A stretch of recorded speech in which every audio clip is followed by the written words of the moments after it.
Welcome back to another episode of War Room Huddle Podcast, an RFG Advisory podcast for independent financial advisors who want to crush everything and take their A game to the next level. Brought to you by RFG Advisory with your hosts, Shannon Spotswood, Bobby White, and Rick Waddell. This is War Room Huddle.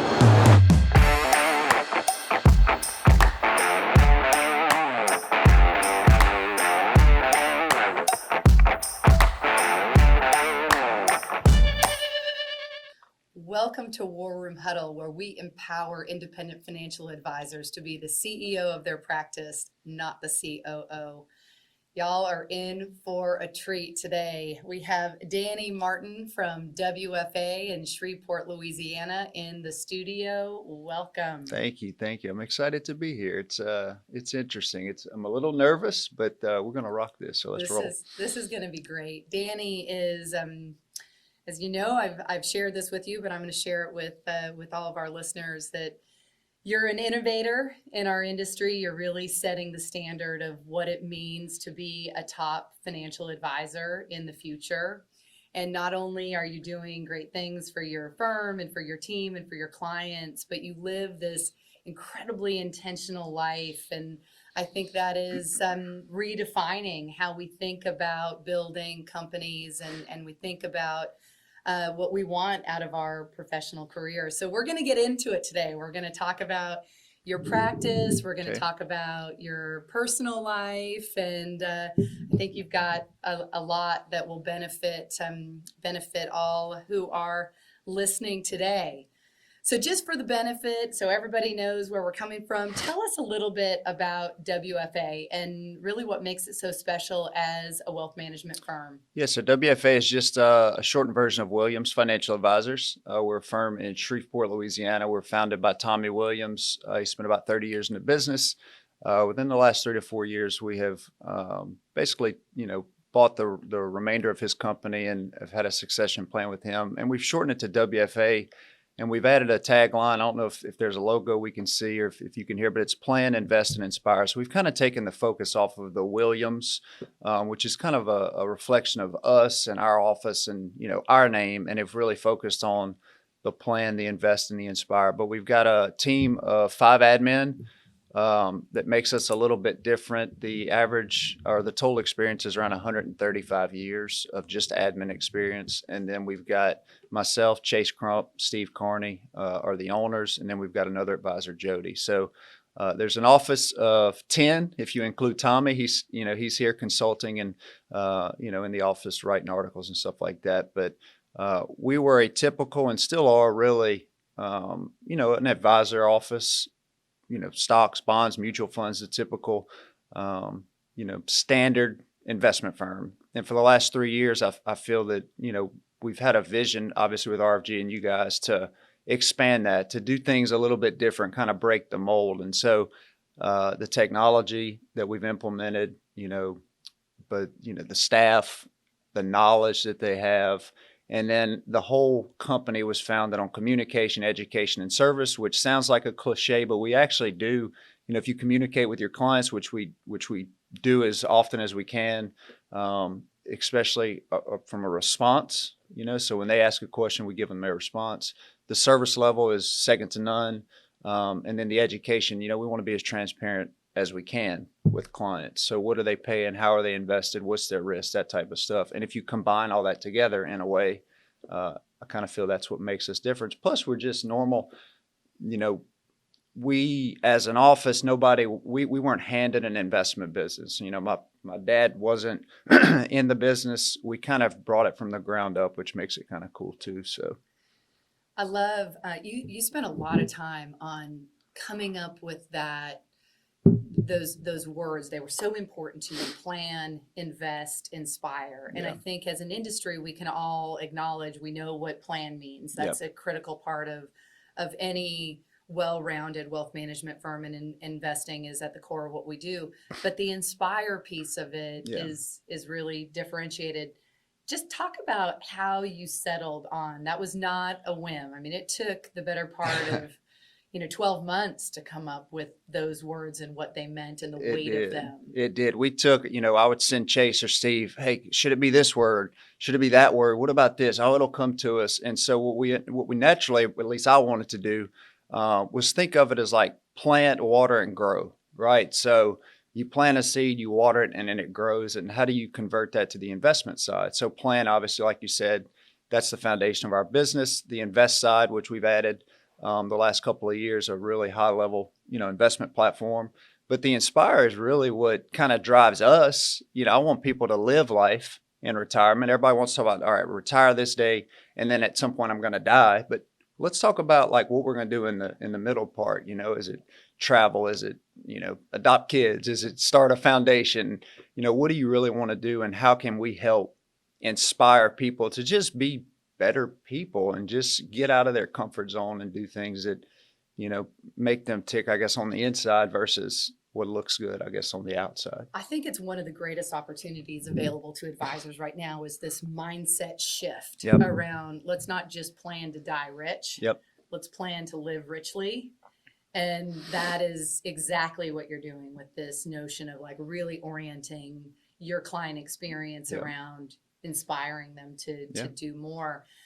You're really intentional about your time. Like you have a very specific cadence, the way all of you operate as advisors, the way you operate as a team. Just share some of that, that discipline that you employ that has really led to you being, you're, almost a $400 million wealth management, wealth management firm affiliated with RFG. That's a big shop. That's a very successful, place to be. What is that underlying kind of crushing of the basics and the discipline that you exhibit? Yes. So, I'm an athlete, or at least I was. I think myself as an athlete. And I take it back to like the baseball field where you hit off the baseball tee. Chase and I talk about it all the time. It's not fun. It's boring. You're hitting into a net for hours at a time, but that's really the basics. Shooting free throws on a basketball court. When I see basics, you got to think habits. And you talked about mindset. Our logo and the vision, if you've got a mission that's bigger than just your daily, I want to make more money or I want to support my family, have something bigger. That's kind of where your mindset comes from, because if you've got these basics and you say, I'm going to do, I'm going to work out every day, or I'm going to eat right every day. And then all of a sudden you have an excuse to not do that. If you don't have the right, mindset to continue on, then you won't do it. So when I think like, what are our basics as an office? I really think what are the habits, right? So the habits that we choose on a daily basis, I always say good habits are like the key to success. Bad habits are like the open door to like failure, right? So if you've got good habits and they're foundational, then when things get a little shaky, March of 2020, 2008, then your business and your life can kind of withstand the storm because you got a good foundation. The other thing too is if I look at my neighbor, you can't really see their foundation. Like you can see their business, you can see their life, and it looks good, excuse me, on paper, but you can't really see what's under the surface. And so we've spent a lot of time on the basics, on the habits of just talk to your clients, make sure the investments are in good shape. Email people back when they email you, be as transparent as possible. We've got, call lists, and not in the traditional prospecting, who's the next client that we're going to get in. Very systematically, look, talk to these clients once a month. How are they doing? How's your kids? How's your family? That constant, sowing of the field is what has led to, the success you would call it. We don't, at least I don't think of it as this big $400 million office. I think of it as have a good Monday. If you have a good Monday, you have a good Tuesday, you have a good Tuesday, you have a good Wednesday, Thursday, and then you have a good week. Then you had a good year. And the next thing you know, you had a good career. It all starts with just calling your clients. It's the smallest of habits or the smallest of basics really lead to all the other stuff. But we get it. I guess you kind of get it backwards, right? We get so involved with the big picture. If you just try to change a little bit about, what you're doing as a career or family or whatever it is, it will start to change you.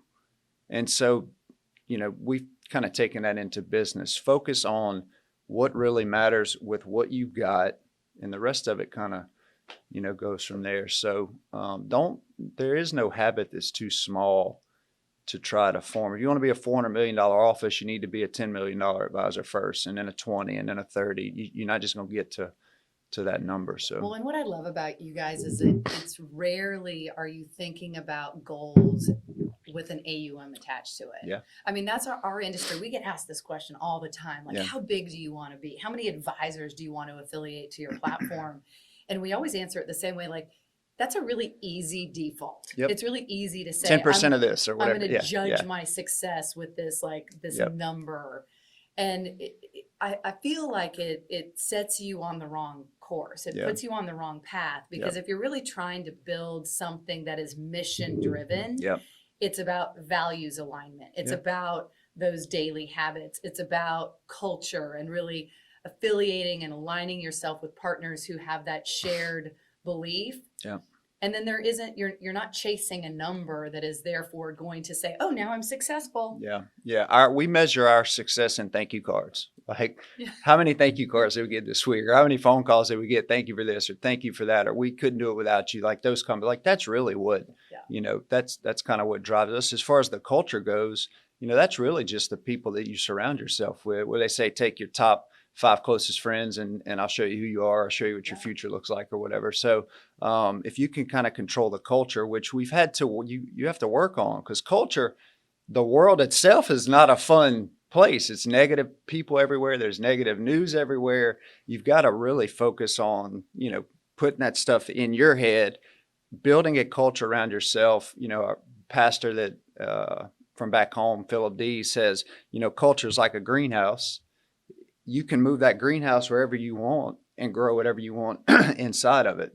But you can't let the outside world kind of affect your culture. And what happens is that greenhouse grows plants, and those plants can then be brought out into the world. And so culture is a big thing, but it's also inside of, you, inside of this room, inside of this office, inside of our group. And we talk about it often, but to answer your initial questions, I would urge you to measure success in thank you cards. I love that. And you've actually, I know, over the years, taken on various initiatives around gratitude. Yeah. Where you've done letter writing campaigns and intentional outreaches, like.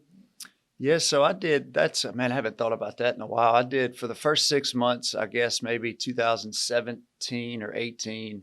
I wrote 5 thank you cards a day to random people. And I've got a note card. It's got my name on it. It just says thank you. And, for instance, we flew, yesterday, and I would give one to each of the pilots. Thank you for getting me to my destination. Like, because they don't get that. All they get is people. People mad at them, right? You didn't get me here on time, or the flight was bumpy, or whatever it was. Hate the food. Yeah, look, man, no food. You got me to my, you're away from your family. Yeah. You got me to my destination. Like, thank you. And so you start doing that enough, and then you do it long enough to where, it works, and then you quit doing it.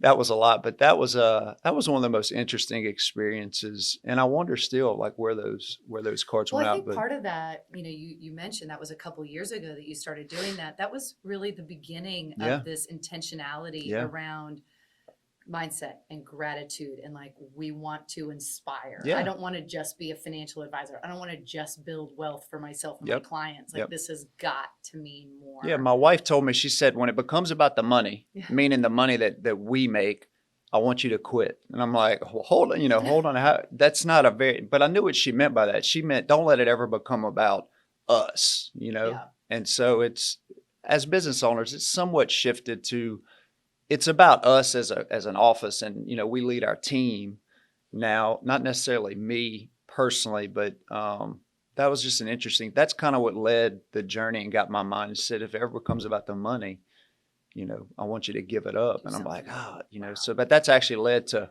when you're not as concerned about that and you focus on this, then it just kind of organically happens. So, yeah. Let's talk a little bit about technology. Okay. You're probably one of the most technologically inclined and passionate advocates of fintech, Yep. both at RFG and in our industry. You're our go-to beta tester. Like, we've got some crazy idea we want you to take a look at. You're always willing to give it a whirl. How come? Like, why is technology so important to you, and how has it changed your life?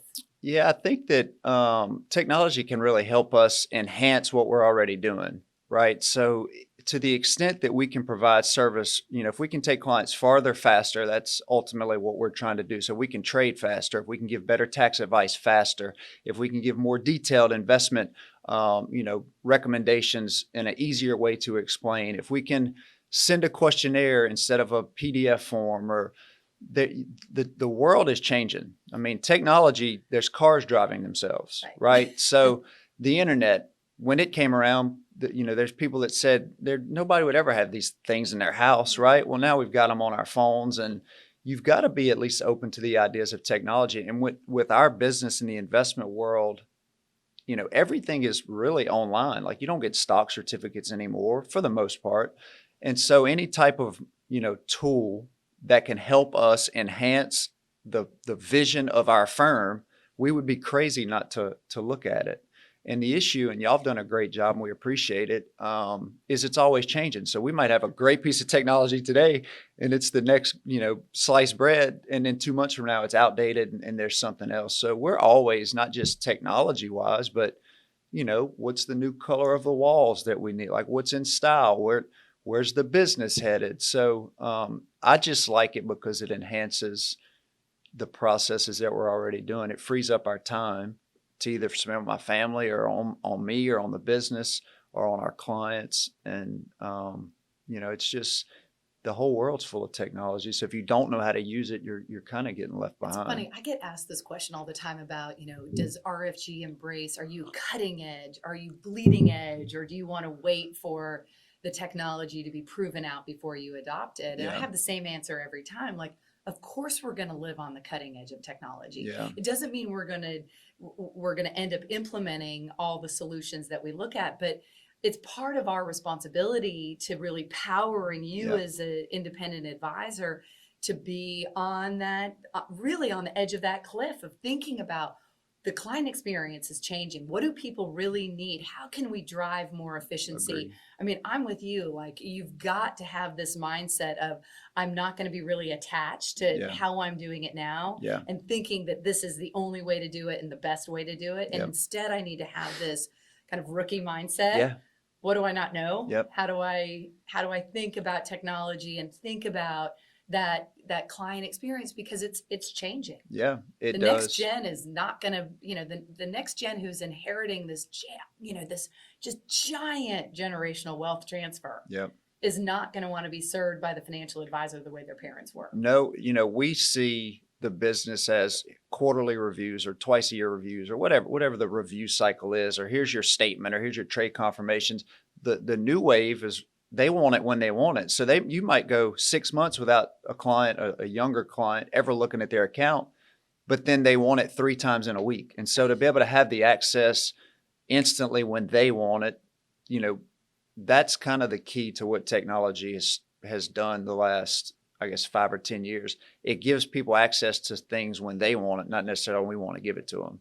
And the other thing that I guess I'm an innovator, is what you said, is you've just got to spend time in it. You can't listen to a video or a podcast or get this grand technology and it does all these cool things, but then you don't ever actually spend time learning it. And so I just try to focus on, how can I use whatever tool has been given to us, or is it even worth it to enhance, whatever the outcome I'm trying to do. But you just gotta get on the bike and start pedaling. Learn how to drive that Ferrari. Yeah, it's not hard. It's not impossible. It's very easy, but you got to spend some time. One of my favorite posts, and you've just been absolutely crushing it on the social media front and leveraging video. And one of my favorite posts that you put out there in 2020 was a picture of you in the Cascade Mountains and, my old stomping ground where I grew up in Washington State, just beautiful country out there. Talk to us about that picture, because I think it's it's got, two angles to it, the social media angle, as well as like technology really setting you free to build the practice of the future. Yes. So we obviously, my wife and I don't have any children of our own. I'm sure we'll get into some of the other family dynamics here shortly, but we travel a lot. That's just what we do. She works hard, we work hard, and so we like to travel. And so it's funny, we go back to pictures, 2017, 18, it's like every month we were somewhere. And then we go to 2020 and, we had to cancel a trip to Europe for a couple of days for an anniversary. And we had to cancel that same trip. We got to move to Hawaii. So that got canceled. And so finally, I guess September, it was like, look, we got to go somewhere. And her business partner's out in Seattle area. And we said, let's just get an Airbnb and let's just go out there for 3 or 4 days and just, do nothing. And, I found myself the first morning waking up, got my Surface Pro, got my email, got my call list, and Lindsay's like, I thought you weren't working. Like, I said, but I can work anywhere. This whole work from home thing has been very forefront for 2020. And I've always said work from anywhere. And so what that post was, we spent 2 hours after I drank my coffee, after I answered my emails, and we just went for a hike. And I get up to the top of a mountain and I got my It's All Love sweatshirt, what I'm sure we'll talk about that too. And it's just me, Lindsay, like out on the mountain overlooking, like we're just here. But it's interesting, what I did to get to that point, was just the little things. Spend some time in the morning reading your book or doing an exercise, or maybe that was our exercise. But that picture, it wasn't the only take, so I'm not, that was an Instagram picture. I've got a whole slew of them. But it was just good to get out, me, her business partner, and just kind of climb up to the top of a hill and look out and take it in, and then just get back to life, I guess, on the way back down. So it was my most liked picture, I think. Was it? In 2020? Yeah. Okay, so social media, you're very comfortable. Yeah. Like you're the first advisor who was like, all right, I don't need to be in a studio. It doesn't need to be perfectly polished. I'm just going to fire up my phone. You'll do posts for, LinkedIn, from your car, from a run, in your office. It is one of the most important things that advisors can do, not just to grow their practice, but to really connect in a very authentic way with their clients. Yep.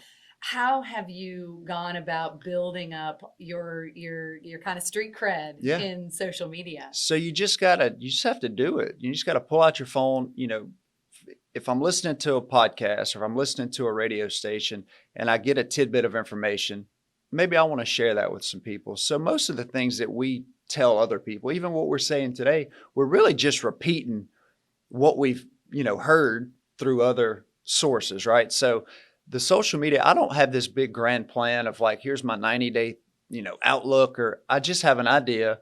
I think that maybe somebody might want to hear it. And I just get on there and say it. As advisors in our business, we have always been taught to know your client, know everything about them, know how many kids they've got, how much money they've got, with their risk, just know everything about your client, but don't let them know anything about us. Like, I don't want them to know, how much money. Like a wind-up financial advisor. I don't really want them to know how much money we make, or I don't really want them to know, like, oh, I might have a glass of wine or have a beer. Like, I want to know everything about you, but don't really know. So the social media, to me, it's kind of become my life resume. Right? It's just here I am. Like, this is, I know you got the work side of things, and I've actually had clients that say, man, I want to do business with you because I just like what you got going on. Like, you just seem like a good person. I'm like, well, that comes from the social media. That's not, like I said, it's just not this well drawn out thing. It's, here's an idea. Let's just put it out into the universe. Chase and I, we just recently, you said, let's buy a house and renovate it, and let's just see what happens with it. And so you just put that out there, and last week we finished the house, right? So I think just getting it out there and giving people that insight into me as a human builds the comfort level, builds the trust, and then therefore is obviously translated into Well, and I love business. just, so everybody's in the loop on the pink house, as it's called, because it's pink and so cool. But the idea there is the model is changing, how clients want to meet with advisors, what that experience is going to look like. And so how do you test that concept? It's like, all right, let's buy this house. Let's renovate it. Let's see if our clients prefer meeting here over a cup of coffee as opposed to our more formalized office that, might be more well suited to 10 years ago. Yeah. So, I mean, we have a lot of conversations at coffee shops or on back porches or watching the football game or just in life, right? So the investment conversation, if it's with a client and their brother or sister or wife, doesn't happen at this formal, let's go sit at the kitchen table and talk about our stock portfolio. It it happens when they're watching a football game and a commercial pops up and they go, well, man, the stock market's just it's just a very informal conversation. And so, we have a really nice office in Shreveport. I mean, it is top of the line. It's great. It's beautiful. But I also like the idea of possibly taking my Surface Pro, sitting on the front porch with a cup of coffee and just talking about the investment world. And maybe we sit outside by the fire pit, or maybe you're allowed to come into the office and just use our space, but making it more of a home, which if you think back like the older way of doing business and the way our office was set up, have a round table. It's like sitting at the kitchen table, kind of the old life insurance salesman thing. Why not take it to a front porch or to, a different city or whatever? So we don't have a big grand plan. We like the informalness of, talking to our clients about real life stuff. And that conference room, although very nice, it just seems very not stuffy, right? It does. So why not get outside and just have a real life conversation? And then obviously if it comes down to business and we got to really get into the planning, and then, we take it somewhere more private. But that's the whole concept, is just to work where you enjoy, and it just brings so much more joy and to that's what where you do. innovation's coming from, right? We've got to start doing things that maybe didn't make sense or haven't been done before. We love to say we have to disrupt ourselves. Yeah. Are you an advisor looking to make the move to independence? RFG Advisory is an innovator in the wealth management industry with a winning culture and a fully integrated tech platform designed to help advisors take their practice to the next level.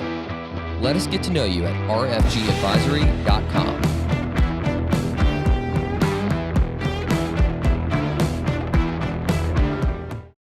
All right, we're going to switch gears and get into some of the personal stuff.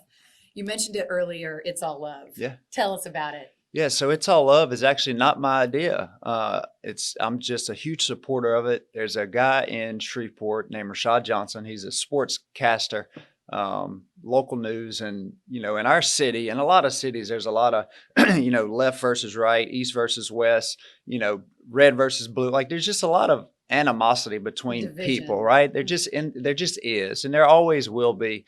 And so about 3 or 4 years ago, he was in the basketball gyms, he was on the football fields, and you don't know the schools, but how do we bring Woodlawn and Bossier together, right? They're rivals.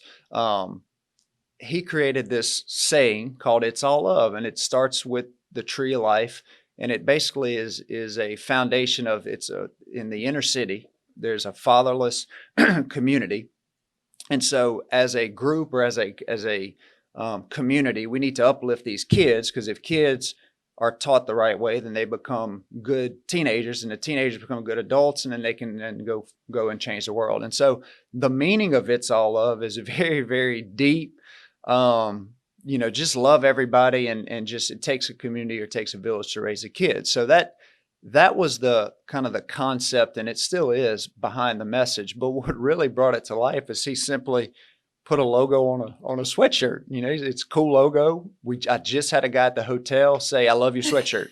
I mean, everywhere I go, they say, "I love your sweatshirt." It's the best. And so what he did is he created this cool sweatshirt, and for every sweatshirt that's ordered by an adult, he hands one out to a child in the community. So if you think, typical white guy, right? Yeah. Wearing It's All Love sweatshirt runs into a 6-year-old kid at Best Buy, and we're wearing the same shirt. It's just an instant like I got your shirt. So it brought community together. And so those sweatshirts, I don't know how many he's given out. It's in the thousands for sure.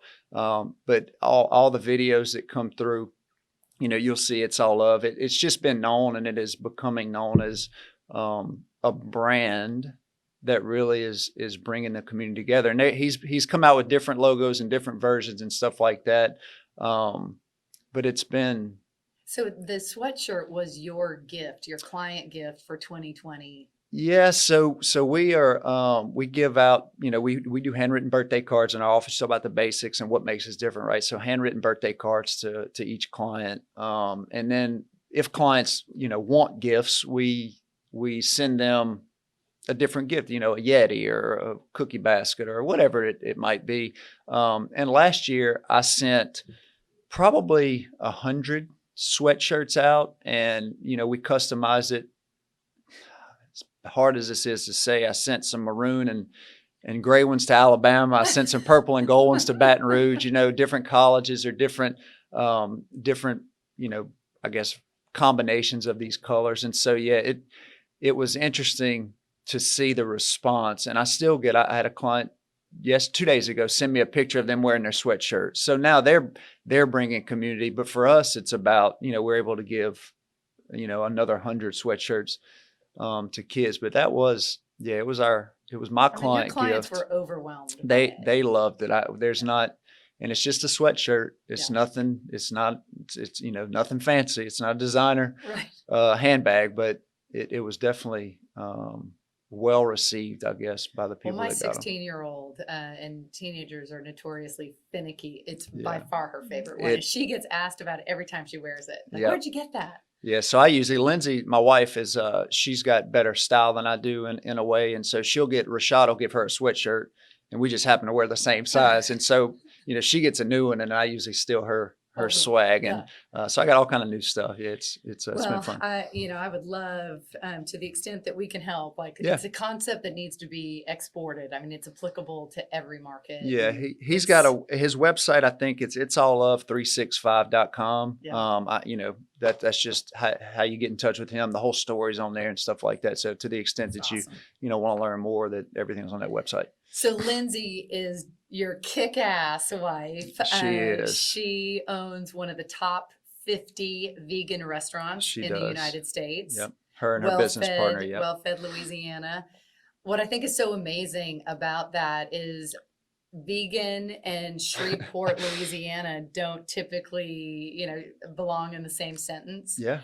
And yet she has built this incredible following. I mean, I always joke with you, half the reason I come to Shreveport is for her green juice and her green juice and her vegan. You probably got my order memorized in her vegan nachos.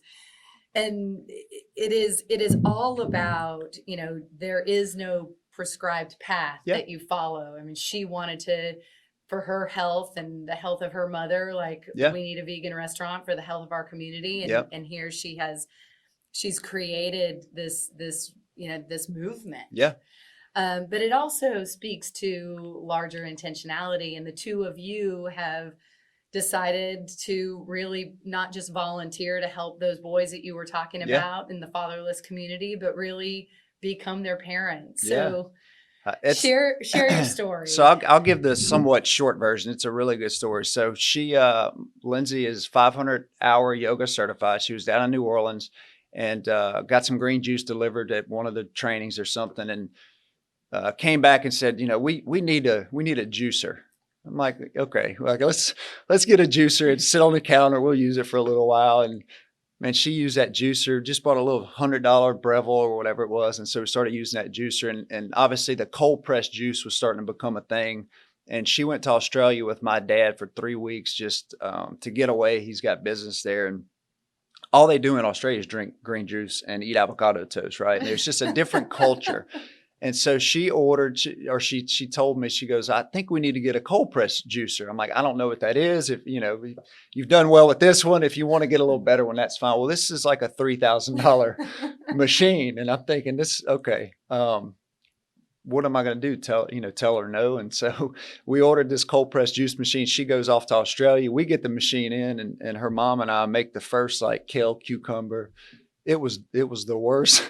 It was the worst combination of juice I've ever had. We still had green stains on the ceiling, from that. But that basically led to, refining the recipes and juicing. And she really did use that. And what we found is people like Chase, my business partner, Claire. There's a little group in Shreveport that would leave mason jars on the patio at $20. And so next thing you know, that juicer's producing 20, 30 juices a day. And it just turned into maybe we should open a business, and it turned into a 200 square foot kitchen. And, one thing led to another, and this house came available. She drew I guess a vision board at that yoga training, and it had a place for her mom to be a chef, which her mom's an incredible cook. So she wanted to get her mom out of an office job. She wanted her mom to be a chef. She wanted to have a greenhouse. She wanted to have a place for like workout classes or a patio. She wanted to employ people that were unemployed. Like, she wrote all this on this, I guess, crayon sheet. And so one day or 1 week, 3 people came into the shop and basically said, hey, there's this old vegan restaurant in Shreveport. It's been shut down for like 10 years.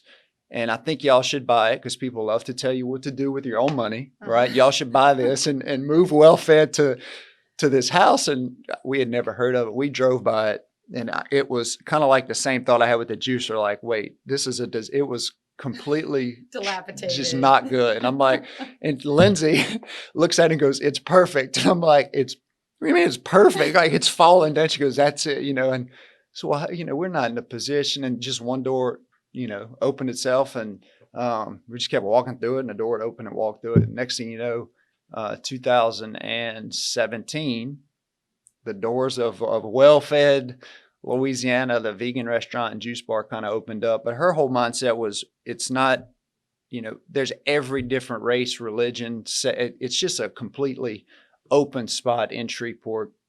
And she knew that she had a need, right? So other people must have that same need too. And she just went with it, And so that's kind of the story. But to get to the boys is, she wanted to hire people who were not unhireable, but just they were unhireable, right?